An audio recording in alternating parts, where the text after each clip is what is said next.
Welcome back to the Sunderland Career Mode here on FC25. In the past couple of days since I last recorded, Sunderland have done me a favour. They've signed someone else. Welcome Nordi Mukiele from Paris Saint-Germain to our first team currently squad. We are training him as a centre-back because we believe he's going to get an overall boost by doing so. And he'll probably start over Alderete, I would imagine, alongside Todibo. I'm contemplating moving Trey Hume to left back and starting Nordi Mukiele. Easy for you to say, Nordi Mukiele at right back.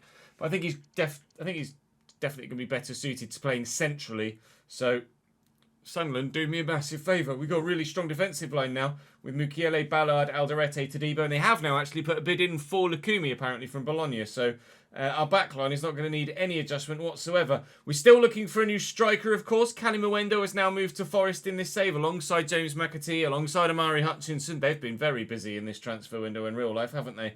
I'm probably still looking for a first team left back next year. We're definitely looking for a new striker this year, and we're looking for a new centre mid this season as well, because Enzo Lefebvre is, as I hit advance here, probably going to be confirmed as going to Liverpool for 35 on the nose million pounds. So that is money in the bank alongside Wilson Isidor's signing as well. To be fair, we might not be looking for another centre mid because we've got Chris Rigg to come back from loan.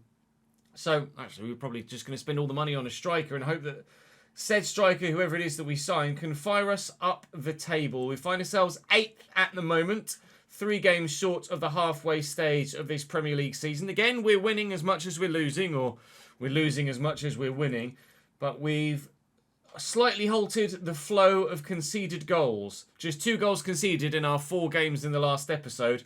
Hoping to keep that sort of run going as we power towards the January transfer window. In today's video, Southampton, Crystal Palace and Nottingham Forest, before we then reach a very busy January transfer window. So certainly, as we get to the halfway stage of the Premier League season with these 3 fixtures, we'd like to be at least where we are currently, if not hopefully above Palace if we can beat them. But first, we have the test of Southampton. But they're 18th, and well, with all due respect, in the current climate, they're Southampton. So we should be winning that, shouldn't we? Do drop the video a like if you're enjoying the save. Make sure you subscribe to the channel so you don't miss out on any more. The brand new Formula 1 save has started coming to you this week as well. Earlier on today, you'll have seen episode 3. We've had episodes 1 on Monday, 2 on Tuesday, and 3 here on Wednesday. So certainly do check that out if you haven't already. I'd appreciate it very much. But for the remainder... wow, that was 4-0 to Barcelona in the... El Clasico, but it looks like it's the El Clasico Femenina by the looks of things. So let's go and beat Southampton and then just take it one game at a time and hopefully move up the table. Saints are in the relegation zone, and when you see their side, you'll understand why. Bazunu, Foyt, Bella Kotchap, Howard Bellis and Wellington, Smallbone, Fernandez, Brereton Diaz, Dibbling, Archer and Armstrong. It's not that bad, but the squad depth is pretty non-existent really in most areas. And as a result, Saints are very reliant on the 11 that start, which is probably why they're 18th at the moment. Still quite close down the bottom end of these early stages of the season. The gaps are wider at the very top, or from the European spots to those of us not in the European spots, but still, you would expect Southampton to fight for survival. Whether they get survival is a different matter indeed. Of course, they came up with Ipswich via the automatic spots last season, and it was Sheffield United, sorry, this is Southend United. Sheffield United that got promoted via the playoffs last year in the Championship in this save. Ponce will look to turn the defender here and has done a nice job. Little ball around the corner here to Siddiqui. He's going to find himself some space, and maybe I should have played the pass, but the shot is well saved by Gavin Bazunu, starting as we mean to very much carry on here on the front foot and causing Southampton defensive problems. Not quite going to reach Guiu on this occasion. Diaz. Finds Adam Armstrong, good footwork. And Cameron Archer, well intercepted by Dan Ballard. Goal-scoring hero at the weekend. In real life, this is the first time I've recorded this save since Sunderland's opening Premier League victory against West Ham. And now we're winning here as well. Mark Guiu scores again. Sunderland 1, Southampton 0. The number 9 bags. I guess Gu's rating is quite relatively low in game because in real life he's not really done much at the... Oh, what a ball. He's offside. We're just talking to live chat about Mark Gu's rating. I think he's a little bit lower in game because in real life he's not really done much at the men's level, really.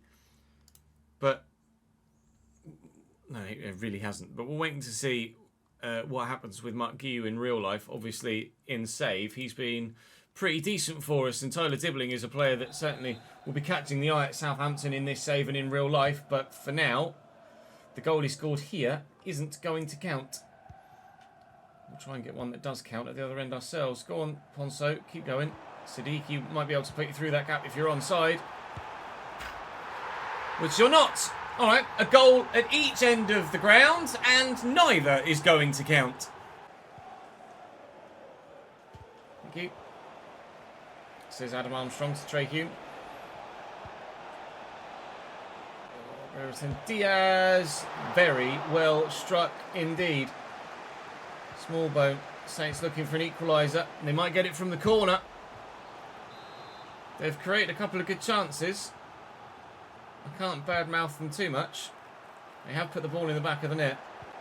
But so have we for a second time. So it could be 2-1, but it's 1-0. Dibbling. Deflected. Diaz. Back to Dibbling again. On Cameron Archer. Straight at Patterson. That was an incisive move from Southampton. And if Patterson hadn't been positioned exactly where he was, we would have been in trouble. So far for Nordi Mukiele on debut, it's a clean sheet. Although, clearly, Southampton could potentially grab more than the none they have at the moment. Oh, I thought I'd position myself well to get an interception on that. Smallbone forward to Ben Brereton Diaz. I'm going to make changes in a minute. Half an hour to play in the game. Obviously, we've got a busy remainder of the month and then a very busy January. So we want to make sure we've got as much... No! It's fine. We want to make sure we've got as much squad rotation as we can get in. Well up, Mark. My God, what a leap.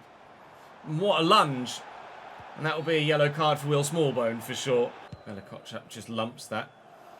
I say lumps it. Actually, it was the most precise diagonal ball you've seen all day. Cameron Archer with a quick throw. 4 Saints here. They'd probably deserve a point if they get it, but I'd be frustrated that they do, if they do. Shot by Dibbling blocked. Mateus Fernandes, his pass is blocked, and we'll clear it, and there's only 2 minutes to go, so we should probably just make sure that we get the win, really, shouldn't we, from here? It'll be 3 valuable points for us in the push up the table. Keeps us within 3 points at least of Crystal Palace, who I think we play either next or at the end of the day. I think it's next, actually, midweek. But a clean sheet is never a bad thing. Mukiele's debut. And, well, to be fair, thanks to the offside line only, we keep a clean sheet. But thanks to the offside line only, they didn't concede 2. So, it goes round and round, doesn't it? We're only a point behind Crystal Palace now. So win this next game, and we'll be 7th. We're only 3 points off 6th. But goal difference is ever so slightly not in our favour by about 17 goals. The battle for 7th in the Premier League. Dean Henderson in goal for them. Malo Gusto at right back. Chris Richards still here. Maxence Lacroix too. Phelan Mendy at left back. Adam Wharton in midfield, who could be a decent signing in this save at some point potentially. Isco at centre mid alongside. Izzy still here at cam. Sarr on the right. Angel Correa through the middle. And Julian Brandt on the left. Options on the bench are okay towards the latter stages of that bench, but the first few aren't very good at all. We're at full strength for this one, as strong as we could be. Obviously, Xhaka is still in the squad, but I feel like we play better, weirdly, without Granit Xhaka in the team at the moment. But hopefully we can get the result here to take ourselves up a position in the Premier League. But Palace is certainly going to be the toughest opponent that we face in today's episode. Having a very good season themselves. They may even be one of the sides we play with on FC26. I'm going to be putting the vote for that live soon, I think. I may even make a whole video about it. Nicely done. Kemsdean Talby doing bits, which is what we need from him. We need an end product too. Guy, who nearly gave us it Talby's pace and dribbling have never been in question whatsoever. It's his passing and his finishing that are the two aspects of his game that have been troublesome for us. Trying that in that gap there, and it's a brilliant pick-up to find Guillou, who's turned brilliantly too, and slams it home. Well, the man is putting in a big shout for making this loan move permanent next season. We are looking to sign a new striker, as we've said many times, in this upcoming January transfer window. And we're going to have the money to be able to afford someone that is quite high rated. But Guillou is doing a very solid job for us right now.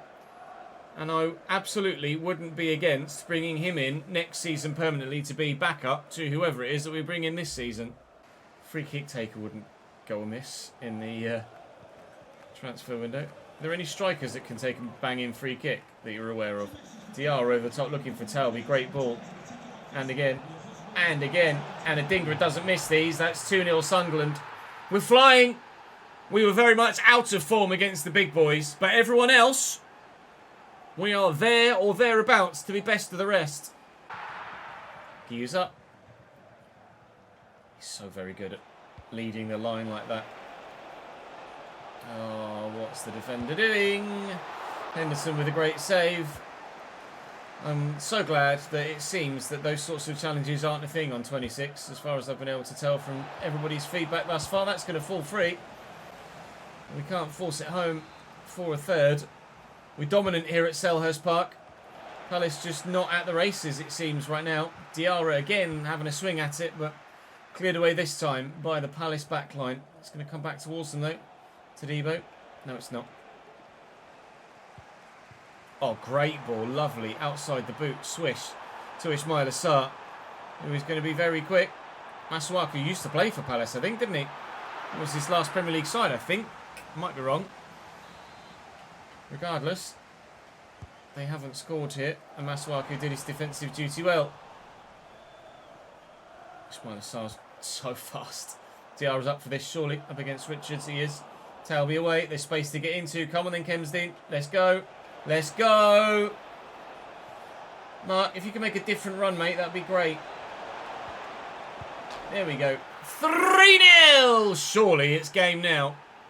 Well intercepted by Masuaku, who had been corrected by live chat. Didn't play for Palace. It was West Ham that he was at in the Premier League. It's 4-0 here, and he's very glad he doesn't play for Palace now. 7th in the Premier League, apparently. We said our goal difference was pretty poor. This would put us into the positive. Neil. Diarra. Looking for Adingra. Oh my God. What is happening to Crystal Palace? It's 5-0 in the 49th minute. Well, we've been certainly handed some absolute smackings this season. But now this time around, we're the one dishing it out. It makes a very refreshing change. Wharton. Angel Correa. They keep shooting and drawing saves out of the keeper, Palace, but they cannot seem to score. He's had 4 chances, Angel Correa, seemingly. But Patterson on a clean sheet streak right now. Oof, that was very nearly over, as I said the words. Grant, Correa, good block. Correa, it's over. 5-1. Fuck's sake. Siddiqui. Adingra. Looking for Isidore. Looking for Talby. Trying to get it back in the middle, but Mendy slams it away. Trey Hume does brilliantly. Isidore's there. Turns the man and doesn't get 6th. Dean Henderson just stands still and catches the ball. That was pretty simple for him. It's a great bowl out as well. I mean, Palace have arguably been just as good as Southampton at everything other than defending their goal. It's kind of a bit of an important aspect, really.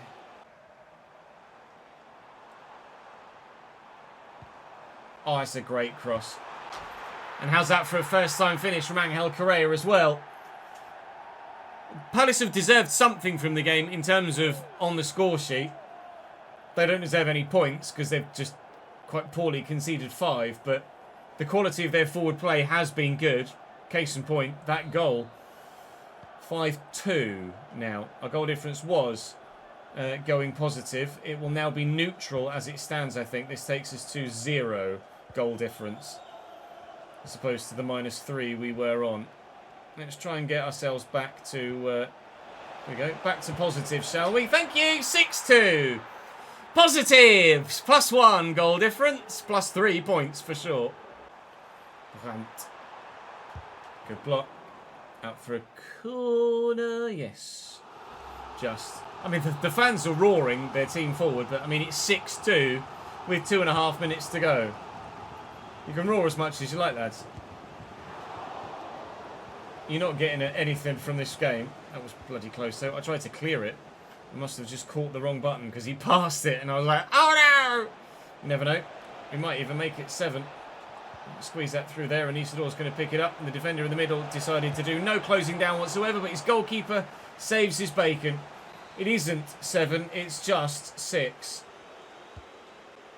Lefay drops his shoulder, looking to bend it, deflected, and Isidore with a header, but that's wide, and that'll be game. At least it should be game. It's another corner, apparently. All right.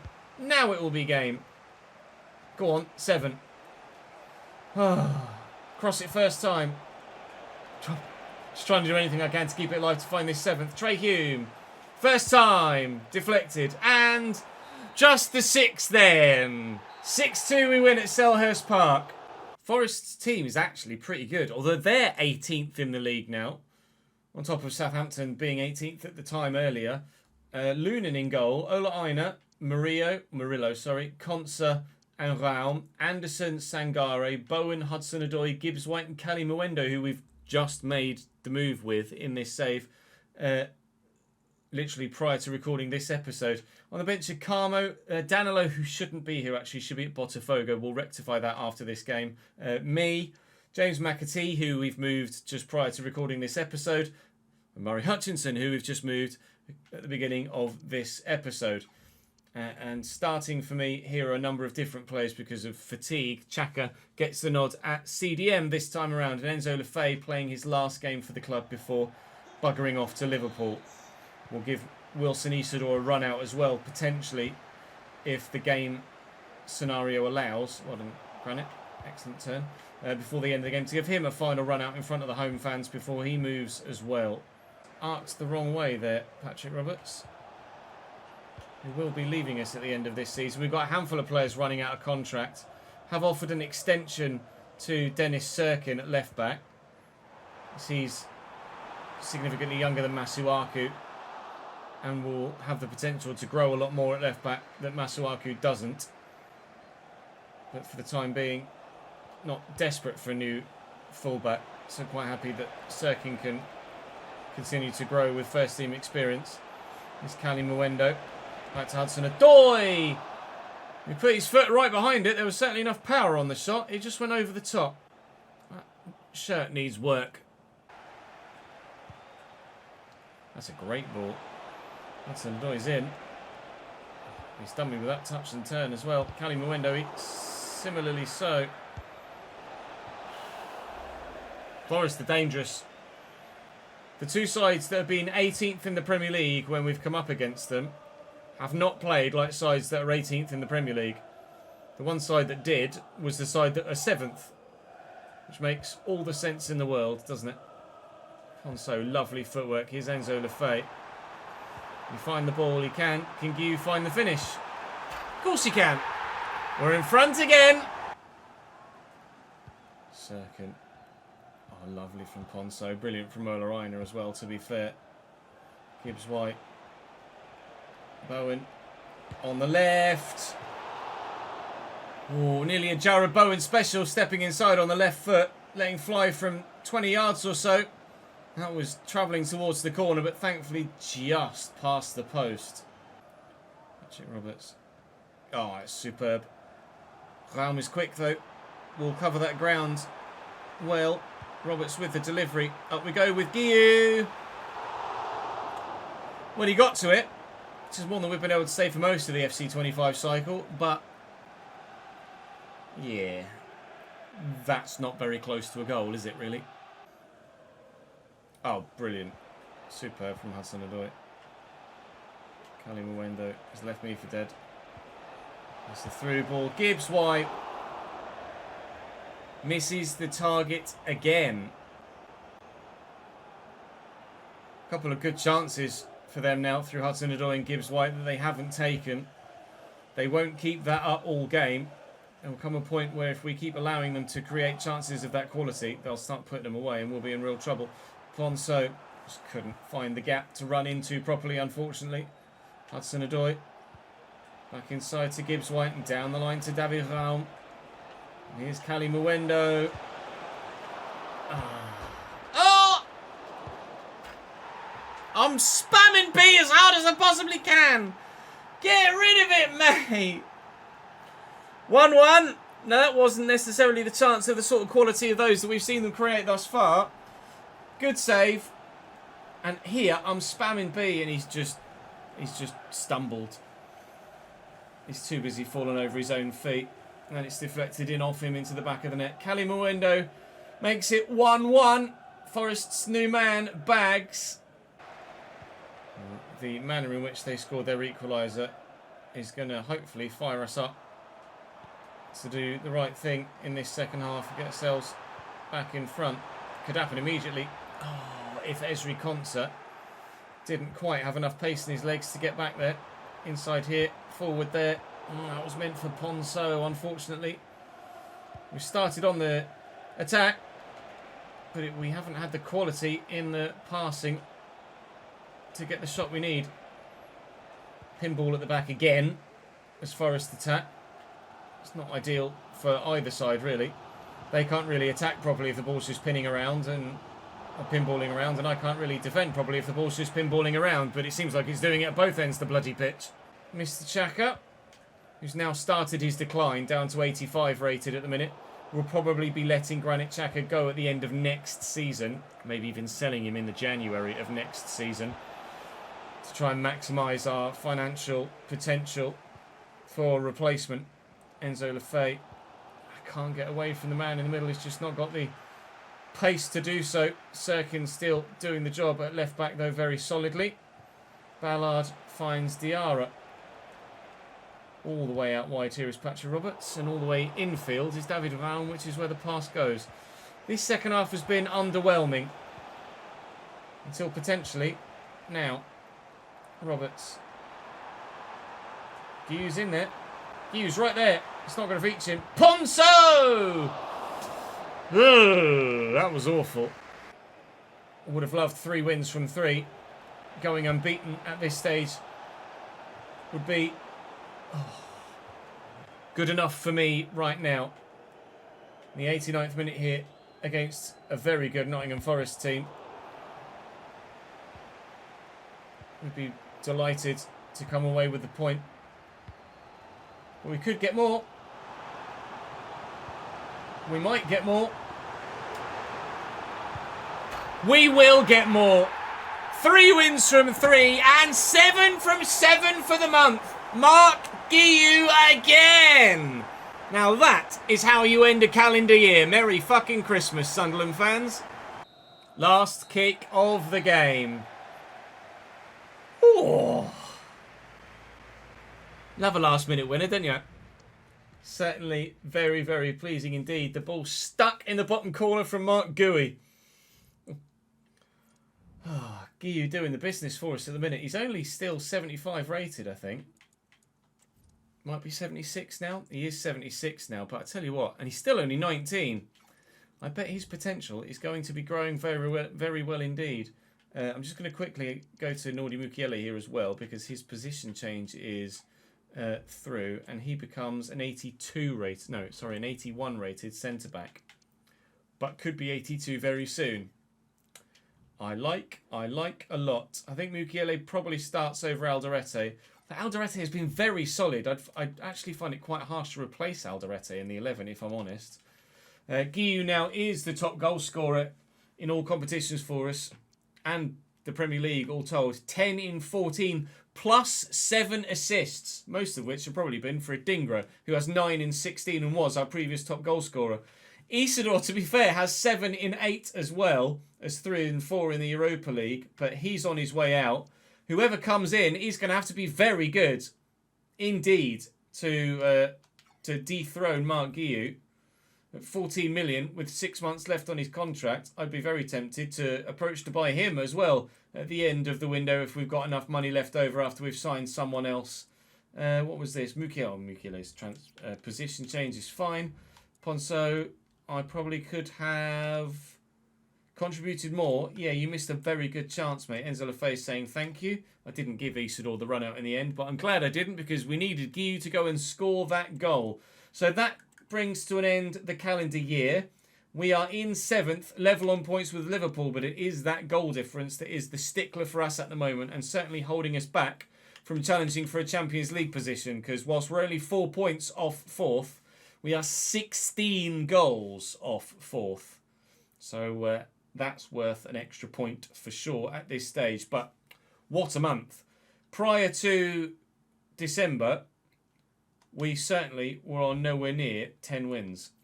If I have a look at the calendar, that is 6 wins in the league. We were 4 wins, 6 defeats. We are now 10 wins, 6 defeats. That's how you turn your season around to get yourself back on track. And also make yourself a very tempting prospect for any potential new striker signing to come in.